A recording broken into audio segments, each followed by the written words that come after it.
The days of needing to put 20% down are long gone. A lot of people think it's difficult to come up with the funds needed to buy a house, so they're forced to rent for years and years until finally they're fed up and then they go to buy a house and their minds are blown. I had a client this past year that I helped move into a house that had been renting there for 10 years and eventually decided they wanted to buy the house. This person had perfect credit.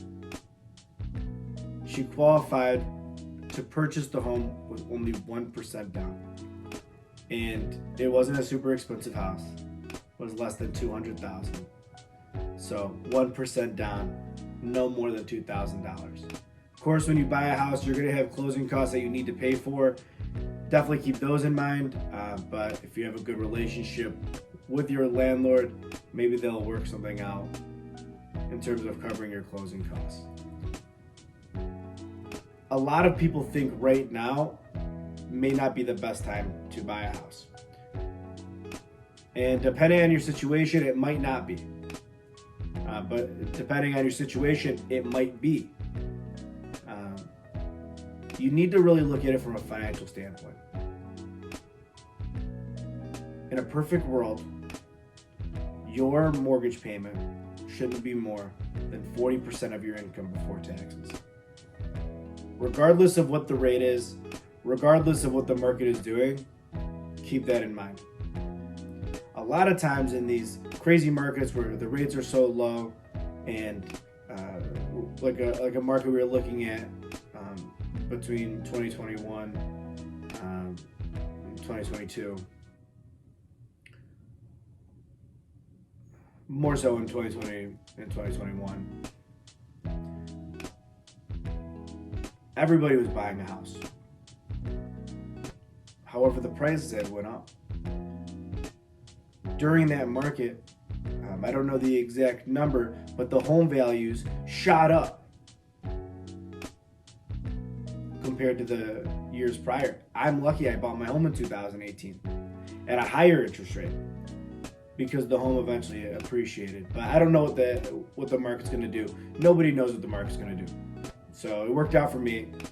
But you just simply can't time the market. There's no way of doing it. If there was, I would be on a beach somewhere, not filming this video on the weekend. But yeah, what was most important was I could afford the payment. The payment was 40% of my income at the time, less than 40%. And through good markets and bad markets, it's been truly a blessing to live in a home that I enjoy without a landlord.